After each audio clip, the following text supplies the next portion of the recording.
네, 오늘 함께 읽으신 본문의 말씀을 가지고 그리스도와 함께 죽고 그리스도와 함께 살다라는 제목으로 우리 함께 말씀 나누기 원합니다. 우리가 오늘 함께 읽은 이 본문의 말씀을 가지고요, 그리스도와 함께 죽고 그리스도와 함께 살다라는 이 말씀을 이해하기 위해서는 우리는 왜 복음이 필요한가, 우리는 왜 복음이 필요한 사람인가를 아는 것이 중요합니다. 여러분, 성경은 우리 인류에 대한 하나님의 계획을 그 창세기에서 이렇게 보여주시죠. 여러분, 우리는 어떻게 창조되었냐면요, 삼위 하나님의 그 사랑의 관계 속에서, 그 삼위 하나님의 기쁨 속에서 세상이 시작되었고, 우리가 그 하나님의 삼위 하나님의 사랑과 기쁨 속에서 창조되었다고 성경은 말씀합니다. 그래서 그 하나님의 창조는요, 사랑과 기쁨 안에서 완벽하고 너무 좋다고 하나님이 말씀하셨죠. 그리고 하나님은 그 세상이라는 재료를 창조하시고 사람에게 주셨습니다.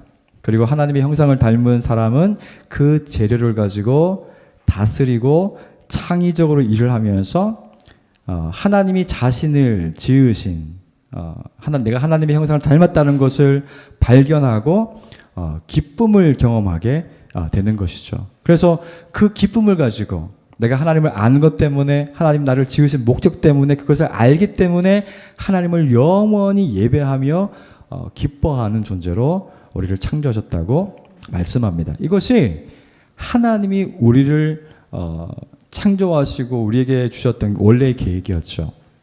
그런데 이 하나님의 계획이 하나님의 계획에 변형이 생겼어요. 왜곡이 되었어요. 천사 중에 하나가 자신이 하나님처럼 되려고 죄를 짓고 하나님과 그분의 나라에서 쫓겨났습니다. 이 타락한 천사는요, 하나님을 너무 증오했어요. 그리고 그래서 하나님의 선하심과 그분이 하시는 선한 일에 상처를 주고 싶었습니다.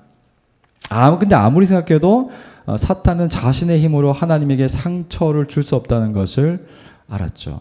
그래서 사탄이 하는 일이 뭐냐면요, 하나님이 자신의 진짜 아들과 똑같이 사랑하시는 사람을 자신이 타락한 방식으로 하나님께 죄를 짓고 타락시키기로 마음을 먹었습니다. 그 방법이 뭐였습니까? 선악을 알게 하는 열매를 아담이 먹어서는 안 된다고 하나님이 유일하게 금지 품목으로 주셨는데, 이 선악과에 존재하는 이유는요, 여러분, 아담은 원래 우리 사람은요, 독립적인 존재가 아닙니다. 하나님 없이는 살 수 없는 존재가 우리 사람들이죠. 그래서 우리가 누군가에게 명령을 받는다는 것은요, 선악과를 먹지 말라고 하는 하나님의 명령을 받는다는 것은요, 명령을 하는 존재를 의존하면서 살아간다는 것을 뜻하죠.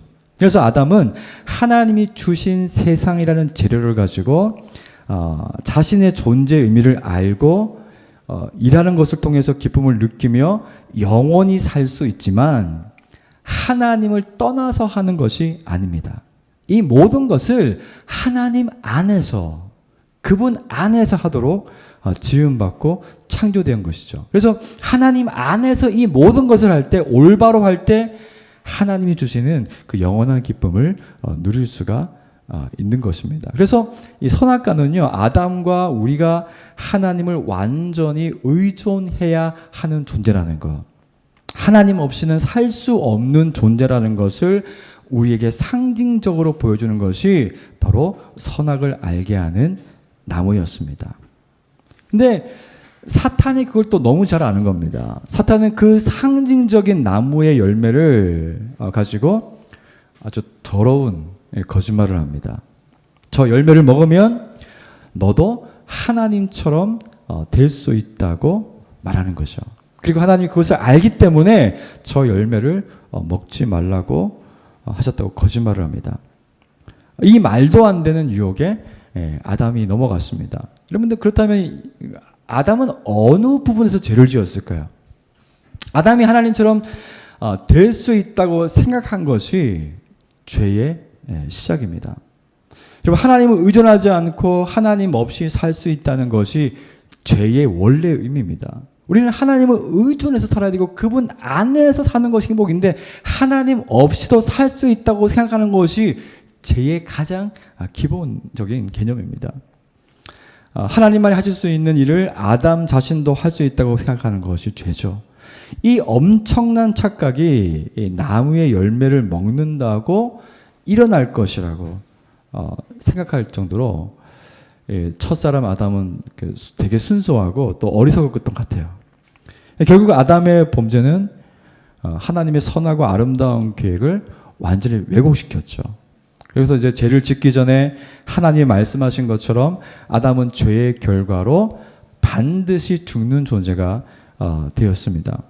그리고 그 아담 안에서 태어난 모든 사람들, 성경은 이렇게 표현하죠. 아담과 함께, 그리고 아담 안에서 모든 사람이 죄를 지었고, 그리고 아담이 죽음을 선고받은 것처럼 모든 사람도 죽음을 선고받았다고 되어 있습니다.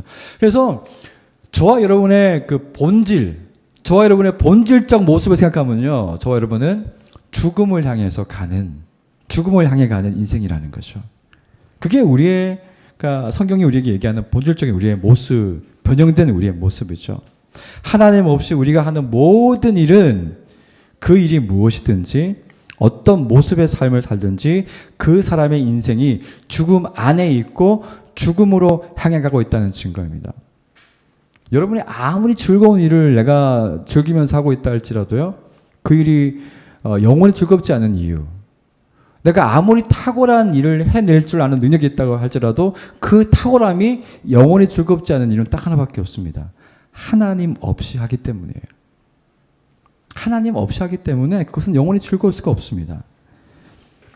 그리고 육체의 죽음 이후에는 돌이킬 수 없는 영원한 죽음이 기다리고 있습니다. 하나님의 사랑과 인정과 보호 없이 하나님과 영원히 단절된 상태로 존재하는 것이 영원한 죽음의 의미죠. 이것이 인류가 처해 있는 상황이고 모습이라고 성경이 우리에게 이야기합니다. 그래서 제가 우리 자녀들한테 이야기했던 것처럼 이것이 우리의 문제죠. 하나님을 떠난 인류가 스스로를 구원하겠다고 만든 것이 뭐냐면요, 종교입니다. 여러분, 종교는요, 하나님이 아니라 인간이 상상으로 만들어낸 가상의 존재를 믿는 것이죠. 그리고 사람들이 종교 생활을 하는 방식은요, 가상의 신에게 자신이 할 수 있는 최선의 노력을 하면 그 신이 감동해서 복을 줄 것이라는 믿음의 체계를 가지고 있는 것이 바로 종교입니다. 이 세상의 모든 종교는요, 그런 식으로 작동이 되어 있어요. 그래서 성경은요, 종교에 있는 신을 우상이라고 말합니다. 우상. 이 우상의 특징은요, 실제로 존재하지 않기 때문에 그를 믿는 사람들에게서 힘과 그 마음을 빼앗아갑니다. 그리고 그 우상은 그 사람들에게 아무것도 해줄 수 없습니다. 그래서 종교 안에서 가상의 우상을 섬기는 사람은요, 힘과 마음을 뺏기는데 그 가상의 우상이 무엇이 되었든, 예를 들어서 돈을 위해서 우상을 섬기면요, 돈 자체가 우상으로 바뀝니다. 신으로 바뀝니다. 그러면서 돈을 버는 일에 힘과 마음을 빼앗게 되는 거죠. 그리고 돈을 많이 벌어도 돈이라는 우상이 사람을 사랑해주고 인정해주지 않기 때문에 사람의 마음은 공허해지고 돈이라는 우상을 제외하고는 모든 것이 자신의 내면에서 제외되어서 살게 되죠. 그래서 사람이 가상의 우상을 섬기면요, 무엇을 원하든지 그 사람의 마음과 삶은 황폐해집니다.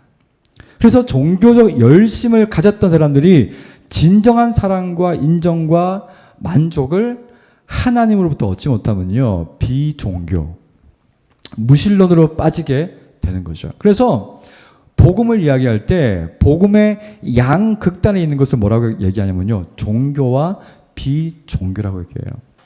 우상을 섬기는 것과 아무것도 하지 않는 것, 아무것도 섬기지 않는 내 마음대로 사는 것이 있다고 이야기합니다. 그렇게 양극단을, 종교와 비종교의 양극단을 오가며 살다가 죽음을 맞이하는 것이 우리의 삶이라고 이야기하죠. 여러분, 이 같은 절망적인 인류의 상황에 대해서 하나님이 무슨 일을 하셨냐면요. 복음을 선포하셨어요. 그 복음의 대표적인 말씀이 요한복음 3장 16절이죠. 하나님이 세상을 이처럼 사랑하사 독생자를 주셨으니 이는 저를 믿는 자마다 멸망하지 않고 영생을 얻게 하려 하심이라. 여러분, 하나님은 아담 안에서 태어난 모든 인류를 잊지 않으셨습니다. 그리고 놀랍게도 자신의 의로운 아들, 흠없는 아들을 모든 인류를 위해서 희생시킬 정도로 사랑하신다고 말씀하죠. 이 하나님의 무한한 사랑 안에서 구원의 계획, 복음이 선포되었습니다. 그리고 그 구원의 계획을 완성하기 위해서 오신 분이 누구시냐면 하나님의 진짜 아들, 유일한 아들, 예수 그리스도이시죠. 그래서 복음은요, 인류의 범죄와 범죄의 결과로 모든 사람이 직면하게 된 영원한 죽음의 상황에 놓인 우리를 위해서 오직 하나님이, 우리의 공로가 아닌 오직 하나님이 우리를 구원하시기 위해서 하신 일을 말합니다. 그게 복음이죠. 그리고 하나님은 아들의 죽음과 부활을 통해서 구원을 이루셨습니다. 그래서 이제는 하나님의 구원이신 예수님을 믿는 모든 사람들은 구원의 은혜를 누리게 되었다고 말씀하죠. 그리고 오늘 본문은요, 우리가 예수님의 무엇을 믿을 때 하나님의 구원을 누리는 삶을 살게 되는지를 말씀하고 있습니다. 제가 그래서 오늘 본문의 말씀을 나누기 위해서 간단하게 성경이 가지고 있는 복음이 나타나기까지의 배경을 말씀드렸는데요. 그래서 제가 오늘 말씀을 통해서 나누려고 하는 것은 세 가지입니다. 첫 번째는 율법이 아니라 오직 예수 그리스도를 믿음으로 의롭게 된다는 것이 어떤 의미인지 생각해 보고요. 두 번째는 율법으로 의롭게 될 수 없다면 율법이 왜 있는지를 생각해 보고, 마지막으로 예수님께서 우리의 죄를 구원하시고 예수님께서 죽으시고 부활하신 것이 어떤 의미가 있고 우리가 무엇을 우리가 믿는 것인지를 말씀 나누고 오늘 마무리하려고 합니다. 첫 번째는요, 우리가 먼저 성경은 율법은 안 되고 오직 예수 그리스도를 믿음으로 의롭게 된다고 말씀하는데 왜 그렇게 말씀하는지 생각을 해보도록 하겠습니다. 오늘 16절 말씀 보시면요, 그러나 사람이 율법을 행하는 행위로 의롭게 되는 것이 아니라 예수 그리스도를 믿는 믿음으로 의롭게 되는 것임을 알고 우리도 그리스도 예수를 믿는 것입니다. 이렇게 되어 있는데요. 여러분, 여기서 이제 의롭게 된다는 것이 무엇인지를 아는 게 중요하겠죠? 여러분, 의롭게 된다는 것은요, 그 사람이 행동한 것 때문에 마땅히 받을 것을 요구할 수 있는 상태를 말합니다. 그 사람이 한 것이 옳은 일을 했기 때문에 그 사람이 옳은 일을 했기 때문에 마땅히 요구할 수 있는 것, 그것이 의롭게 됨의 의미입니다. 율법은 말씀드린 것처럼 하나님이 모세에게 주심으로 지키라고 하신 모든 말씀이죠. 우리가 하나님이 모세에게 주시고 지키라고 하신 모든 말씀으로는요, 하나님 앞에 의롭다고 인정받을 수 있는 사람이 없다는 겁니다. 하나님 앞에서 당당할 수 있는 사람이 없다는 거죠. 왜 그럴까요? 우리가 오늘 제가 말씀을 드리면서 앞에 있는 그 성경의 배경을 말씀드렸던 것처럼요, 우리는 그 하나님의 말씀을 지킬 수 있는 능력이 전혀 없기 때문입니다. 만약에 여러분이 나 스스로 하나님의 말씀을 지킬 수 있다고 생각하는 것은요, 그건 교만입니다. 없습니다. 지킬 수 없습니다. 왜 그렇습니까? 말씀드린 것처럼 죄의 결과로 우리는 하나님의 사랑과 인정과 능력을 받을 수 없는 존재가 되었어요. 이것을 줄여서 우리는 하나님을 떠난 존재가 되었습니다. 그런데 어떻게 하나님을 떠난 존재가 하나님이 지키라고 주신 법을 지킬 수 있겠습니까? 불가능하죠. 그래서 하나님이 주신 법을 지킬 수 있는 사람은요, 하나님 안에 있으면서 하나님으로부터 무한히 사랑받고 그분으로부터 그 말씀을 듣는 사람이 되어야 합니다. 여러분, 아버지와 함께 사는 아들은요, 아버지에게서 그 아버지의 성품과 삶을 살아가는 방식을 배웁니다. 그렇게 아버지와 살다 보면은 어느 순간에 아버지와 닮아 있는 자신을 발견하게 됩니다. 그리고 아버지와 닮았기 때문에 아버지의 선한 규칙을 아들이 받아도 그것을 지킬 수 있는 능력이 있죠. 그것이 우리가 하나님 안에 살고 있다는 의미이죠. 근데 하나님을 떠난 사람은요, 하나님의 말씀을 지킬 수 있는 능력이 없습니다. 그래서 우리가 유일하게 의로운 사람이 될 수 있는 방법은요, 우리 안에 있는 것이 아닙니다. 우리가 유일하게 의로운 사람이 될 수 있는 방법은요, 예수님을 믿는 것밖에 없다고 얘기합니다. 왜 그렇습니까? 예수님은 우리와 같지 않으시죠. 그분은 단 한 번도 아버지의 품에서, 아버지의 집에서 떠나보신 적이 없으세요. 그리고 아버지와 영원히 사랑과 기쁨으로 교제하신 분이죠. 그래서 아버지와 아들은 하나라고 말씀하시죠. 그래서 하나님이 우리가 하나님의 품을 떠났을 때 아버지를 가장 잘 설명해 줄 수 있고 아버지의 나라를 가장 잘 가르쳐 줄 수 있고 그 아버지의 나라로 들어갈 수 있게 해줄 수 있는 유일한 분이 그리스도이기 때문에 그 아들이 우리에게 오신 것이죠. 그래서 그 아들을 통해서만 우리가 하나님께 의롭게 될 수 있다고 이야기하죠. 이것이 첫 번째 우리가 나눌 내용인데요. 두 번째 내용은 뭐냐면요. 그렇다면은 하나님이 자신의 백성들에게, 자신의 자녀들에게 율법을 지키라고 주신 이유가 무엇일까 하는 거죠. 오늘 19절 말씀 보시면요. 나는 율법과의 관계에서는 율법으로 말미암아 죽었습니다. 그것은 내가 하나님과의 관계 안에서 살려고 하는 것입니다. 이렇게 되어 있습니다. 여러분, 율법으로 말미암다는 것이 어떤 뜻이냐면요. 율법으로 말미암다는 것은 율법주의를 통해서 의롭게 될 수 있다고 믿는 것을 말합니다. 여러분, 율법과 율법주의는 다르죠.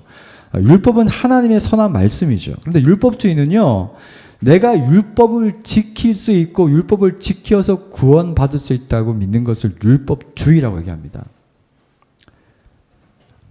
그런데 이렇게 사람들이 율법주의를 이야기하지만요, 율법을 지켜서 구원받을 수 있는 사람은 단 한 사람도 없습니다. 말씀드렸던 것처럼 우리는 아담과 함께 범죄했고 아담 안에서 영원히 죽는 존재가 되었죠. 그래서 율법주의 안에서 율법을 지키려고 순종하려고 할수록 사람이 알게 되는 것은 뭐냐면요, 자신이 율법을 지킬 수 없는 무기력한 존재라는 것을 더 많이 깨달을 뿐입니다. 그리고 율법이 우리에게 무거운 법을 지키라고 줄 때에 그 법을 못 지킬 뿐만 아니라 오히려 그 무거운 법을 어겨서 범죄자가 된다는 것을 깨닫게 되는 거죠. 그리고 그 결과로 율법 안에서, 율법주의 안에서 율법을 지키려고 하면은 내가 영원히 죄를 범한 존재로 영원히 죽어야 되는 그런 존재라는 것을 깨닫는 것밖에 없다는 것입니다. 그래서 성경은요, 율법이 있는 이유를 이렇게 설명합니다. 이는 하나님에 대하여 살려 함이니라. 여러분, 율법이 존재하는 이유를 율법주의로 이해하지 않고 하나님이 율법을 주신 진짜 이유는 율법으로는 우리가 의롭게 될 수 없다는 거죠. 다시 말해서 우리는 하나님의 어떤 명령에도 어떤 말씀도 지킬 수 없는 무기력한 존재가 되었다는 것. 오히려 죄를 짓고 영원한 죽음을 기다리는 존재가 되었다는 것. 그것을 알아라고 하나님께서 우리에게 율법을 주셨다는 것입니다. 그래서 율법이 가리키는 것은 딱 한 가지입니다. 우리의 이 절망적인 상태를 알고 우리에게 구원자가 필요하다는 것을 알게 하는 거죠. 이제 마지막 세 번째인데요. 여러분, 그렇다면 우리가 복음이신 예수님을 통해서 의롭게 되고 또 우리가 의롭게 된다는 것이 예수님의 무엇을 믿을 때 우리가 의롭게 되는 것인가를 우리가 마지막으로 생각해 보기를 원합니다. 오늘 20절 말씀은요. 나는 그리스도와 함께 십자가에 못 박혔습니다. 이제 살고 있는 것은 내가 아닙니다. 그리스도께서 내 안에 살고 계십니다. 내가 지금 육신 안에서 살고 있는 삶은 나를 사랑하셔서 나를 위하여 자기 몸을 내어주신 하나님의 아들을 믿는 믿음 안에서 살아가는 것입니다. 이렇게 이야기하죠. 오늘 이 20절 말씀에서 두 가지를 이야기합니다. 하나는 우리가 그리스도와 함께 십자가에 못 박혔다고 이야기하죠. 우리가 예수님 없이 우리 자신만 십자가에 못 박히면 어떤 것이겠습니까? 그것은 우리 죄 때문에 당연히 죽는 거예요. 그냥 죽음으로 끝납니다. 이 죽음은 우리에게 어떤 소망도 줄 수 없죠. 단지 죽는 것으로 끝이 납니다. 그런데 20절의 말씀은요, 우리가 예수님의 무엇을 믿어서 의롭게 되는지를 이야기합니다. 십자가에 못 박히신 예수님은 완전히 의로운 하나님의 아들이시죠. 예수님은 이 세상에 오셔서 자신이 하나님의 사랑과 완전한 인정을 받는 아들이고 하나님의 기쁨이 되는 아들이란 것을 삶으로 보여주셨습니다. 예수님은 하나님의 완전히 의로운 아들로 무결점에 완전히 의로운 삶을 사셨습니다. 그리고 완전히 의로우신 아들이 율법 안에서 무기력하고 범죄자로 죽어야 하는 우리를 대신해서 십자가에 못 박히셨습니다. 하나님은 십자가에 못 박히신 자신의 의로운 아들을 구원자와 주인으로 믿는 사람들은 예수 그리스도께서 십자가에 못 박히셨을 때 그들도 예수님과 함께 못 박힌 것이라고 인정하기로 결정하셨습니다. 여러분, 저와 여러분이 믿는 것은 바로 이것이죠. 저와 여러분이 예수님을 믿을 때 예수님이 못 박히신 그 현장에 우리가 없었지만 하나님은 우리가 예수님과 함께 못 박히셨다고 인정하셨다는 겁니다. 여러분, 성경은 율법 안에서 우리가 범법자라는 것을 알고 죄값을 지불하고 죽어야 하는 존재라고 말씀하죠. 그런데 율법 안에서는 우리는 범죄자로 죽어야 하는 것이 마땅한 거죠. 이 죽음과 그리스도께서 십자가에 못 박혀 죽으신 사건을 하나로 우리에게 이야기합니다. 그래서 예수님이 하나님의 완전히 의로운 아들로서 죄인들을 대신하여 죽으셨다는 것을 믿을 때 우리도 예수님과 함께 못 박혀 죽었다고 이야기하죠. 우리가 예수님과 못 박혀 죽었기 때문에 어떤 일이 일어나면요, 더 이상 율법 아래 놓여 있지 않습니다. 율법에서 자유롭게 된다고 얘기하죠. 율법이 우리를 무기력한 범죄자로 더 이상 정죄하지 못한다고 이야기하죠. 그래서 예수님과 함께 못 박혀 죽은 우리는 예수님 안에서 율법의 모든 요구를 충족시킨 사람이라고 성경은 우리에게 말씀합니다. 그래서 예수님을 믿는 사람들은요, 율법에서 자유를 얻었다고 말씀합니다. 두 번째로 우리가 이 본문에서 말씀하고 있는 것은 뭐냐면요, 우리가 믿어야 되는 두 번째가 뭐냐면요, 우리가 예수님을 믿는다는 것은 예수님과 함께 십자가에 못 박혀 죽은 사람은 예수님이 죽음에서 다시 살아나셨을 때도 그들도 다시 살아났다는 겁니다. 이것이 성경에서 이야기하는 거듭남의 의미이죠. 그리고 우리가 새로운 생명을 얻었다는 뜻입니다. 그래서 내가 사는 것이 오직 내 안에 그리스도께서 사신다라는 의미가 바로 이러한 뜻이죠. 여러분, 내 안에 그리스도가 사신다는 의미를 이렇게 설명할 수 있습니다. 우리가 결혼하면은 신혼 기간이라는 것이 있습니다. 남편과 아내가 서로를 너무 사랑하기 때문에 서로 자신의 마음에 들어온 상대방을 위해서 살게 되죠. 당신 뭐 먹고 싶어? 당신 어디 가고 싶어? 이렇게 내 안에 들어온 상대방을 위해서 살고 싶어지죠. 그리고 자녀가 생기면 내 마음은 온통 자식으로 가득하고 자녀를 위해서 살게 됩니다. 직장을 그만두고 싶어도 자식 생각 때문에 참고 다니게 되는 것이죠.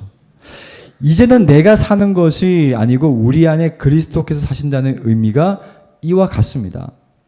우리 안에 계신 예수님이 우리를 그분이 원하시는 모습으로 만들어 간다는 것. 우리는 예수님과 함께 죽음에서 살아났을 뿐만 아니라 그분이 우리 안에 살고 계시기 때문에 우리 안에 살아계신 그분이 우리를 그분이 원하시는 모습으로 만들어 간다는 의미가 여기에 있는 것이죠. 여러분, 마지막으로 예수님과 함께 죽고 살아난 우리가 기대할 수 있는 것이 무엇일까요? 그것은 이제 내가 육체 가운데 사는 것은 나를 사랑하사 나를 위하여 자기 자신을 버리신 하나님의 아들을 믿는 믿음 안에서 사는 것이라고 이야기합니다. 이제 우리의 삶의 방식이 완전히 바뀌었다는 것을 말씀하고 있는 거죠. 여러분, 우리의 삶을 떠받치고 있는 아주 중요한 진리가 있습니다. 이 진리는요, 예수님을 믿는 사람들에게 주어지는 복인데, 그 복은 하나님이 자기 아들을 십자가에서 내어주실 정도로 나를 사랑하신다는 거죠. 예수님은 자기 자신을 나를 위해서 버릴 정도로 우리를 사랑하신다는 것이죠.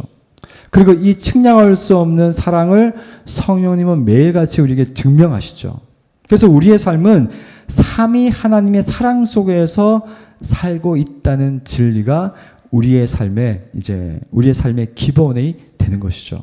그래서 하나님이 아들을 주시면서까지 우리를 사랑하신다면 그 사랑이 어디에 가겠습니까? 우리는 변하지 않는 하나님의 사랑 안에서 살고 있기 때문에 인생의 어떤 순간에도 그 사랑을 신뢰한다면 우리의 삶에서 하나님의 구원을 기대할 수 있다는 것이죠. 말씀으로 마지막으로 이 말씀을 하고 말씀을 마무리하려고 하는데요. 여러분, 우리가 예수님 믿기 때문에 우리는 예수님과 함께 십자가에 못 박혔기 때문에 우리의 죄가 용서되었고, 우리 예수님과 함께 살아났기 때문에 그분 안에서 생명을 얻었죠. 이런 우리의 새로운 삶에 대해서 우리가 어떻게 표현할 수 있냐면요, 다시 하나님의 품으로 돌아왔다고 이야기할 수 있습니다. 다시 하나님의 품으로 돌아온 우리의 삶은 앞으로 어떻게 만들어질까요? 여러분, 어린 자녀가 이 동그라미를 처음에 그리려고 하면 되게 어렵습니다. 그런데 아빠가 이 자녀의 손을 붙잡고 동그라미를 함께 이렇게 그려주는 거예요. 그러고는 아빠가 이야기합니다. 야, 너무 잘했다. 우리 아들 너무 잘하네. 이렇게 칭찬을 해주는 겁니다. 우리가 예수님과 함께 죽고 살았다는 것이 바로 이런 의미입니다. 우리가 예수님과 함께 죽었을 때 그분의 죽음이 의로운 것처럼 우리도 마치 의로운 죽음을 죽은 것처럼 우리의 영혼에 새겨진다는 거예요. 그게 우리가 예수님과 함께 죽었다는 의미의 진정한 의미죠. 내가 마치 의롭지 않은데 내가 예수님과 함께 죽었기 때문에 나도 의로운 죽음을 죽은 것처럼 하나님 인정하신다는 거죠. 그래서 우리가 예수님 안에서 의로운 사람으로서 부활한 것처럼 하나님 인정하신다는 거죠. 이 영적인 체험이 아빠가 자녀의 손을 붙잡고 동그라미를 그리듯이 우리의 영혼에 새겨져 있다는 거예요. 그래서 우리가 예수님은 그분의 사랑으로 우리를 변함없이 사랑하기 때문에 그 사랑을 받고 있다는 것을 아는 하나님의 사람들은요, 예수님 우리를 만들어 가실 모습을 기대할 수 있다는 거예요. 의로운 삶을 살 수 있다는 거예요. 하나님이 기뻐하시는 삶을 살 수 있고 그분을 기분 좋게 만드는 자녀로 살 수 있다는 것을 오늘 본문이 우리에게 말씀하고 있습니다. 여러분, 이 한 주간 사시면서 오늘 말씀 나눈 것처럼 내가 예수님과 함께 죽었고 예수님과 함께 살았다는 것을 기억하시기 바랍니다. 그리고 그 하나님의 변하지 않는 사랑이 우리에게 있다는 것을 기억하시고 어떤 순간에도 그 사랑을 떠올리며 우리를 만들어 가시고 자신의 모습처럼 우리를 변화시켜 주실 주님을 기대하는 저 여러분 되시기를 주님의 이름으로 축복합니다.